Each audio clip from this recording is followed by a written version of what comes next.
Matapos maugnay sa Survivor castaway na si Ervic Vihandre, sa aktor na si Derek Ramsey naman nalilink ngayon ang dating miyembro ng sex bomb dancers na si Aifa Medina.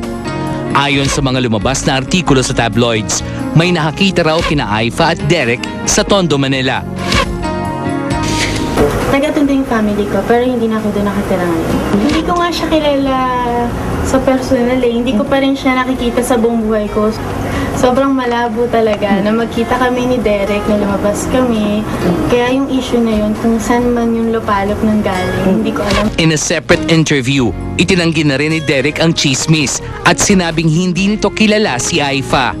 Nakakaya tuloy dun sa girlfriend. Saka hindi ko gali yun na manggulo ng relasyon ng may relasyon. Hindi totoo. Samantala, inamin naman ng dalaga na involved siya ngayon sa isang non-showbiz guy. This only confirms reports na hindi na uwi sa isang relasyon ang pagdidate nila noon ni Ervic Vihandre. O sige, kaklaruhin ko lang. Yung breakup na sinasabi nila, hindi ko kasi siya matatawag na breakup dahil hindi naman kami dumating sa stage na boyfriend and girlfriend. Papunta na doon sa stage na yon, kaya lang hindi kami nandiyo-jive pareho. So, hindi kami nagkakasundo. So, mas pinili na lang namin na itigil na lang. Dati nasabi ko in some of my interviews na nag-break kami. Pero ang ibig sabihin ko doon, siguro naudlot yung pagde-date namin. Na sana yung relasyon na kakaroon dapat kami kung nagtuloy-tuloy. Inamin ko naman, exclusively dating. So, wala pang formal or relasyon talaga. Hindi na kami nag-uusap. Matagal na. Para sa akin, yung ganun, sayang naman kung, di ba, parang magkikita kami, parang hindi kami magbabatian. Yun, so, kahit pa paano, may nasave pa rin naman.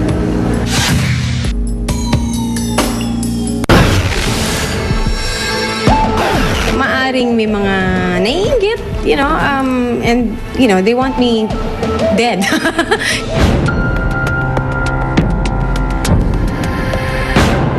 Dear friend, let Isabel Granada be in our thoughts and prayers. Let us be happy that she is with the Lord now, in peace, with no pain, caused by ovarian cancer.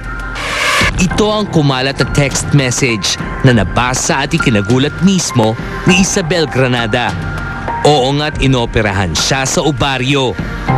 Actually, nakakatawa man, no? Pero nung time na natanggap ko nga yung text mula sa mga friends natin sa press, I was shocked.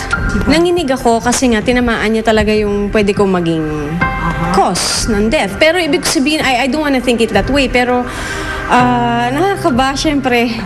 Actually, nung nag-answer ako ng calls, nanginginig talaga ako. Halos ng channels talaga tumawag sa akin and they were very worried. Si Mama, huling-huli siya nakaalam siguro sa mga nakabalita kasi nga, nandun siya sa Binangonan.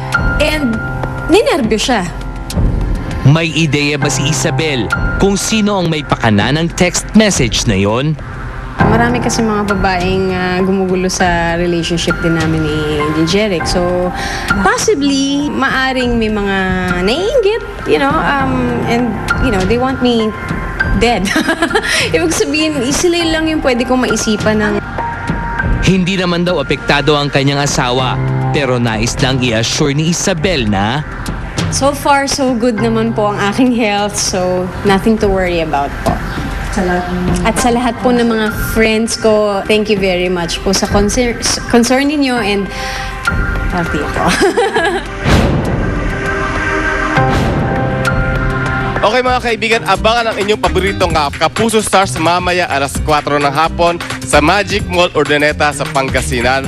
Ang makikisaya ang cast ng I Heart You Pare. Siyempre kasama dyan sina Kevin Santos at Luan Dick at kasali din si Buboy Villar at si John Fair ba siya, no? Diyan, si Belly Flory, di ba? At si Sheena Halili. Nako, at ito pa, isyong pak na pak, mga kapusong hunks na seryoso sa pagpapayami, matitikman na kaya maglabasan ng kutsara tinidor, abangan.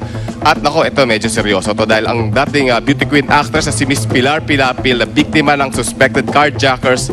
Ito, makikita nyo ang pinakahuling video ng actress. Ilang oras lang bago ang krimen, mapapanood nyo ngayong hapon dito lamang sa Star Talk Exclusive Abangan. Maraming salamat, Dr. Vicky Bello and Flores. Next na! exciting! Aljura Brenica, matapos maling kay Kylie Padilla, kay Ay de las Alas naman ngayon na ugnay. Totoo nga bang binigyan siya ng mamahaling konsey ng komedyana? Ang sagot ni Aljur sa mga isyu yan, next na. Flattering yan para sa akin.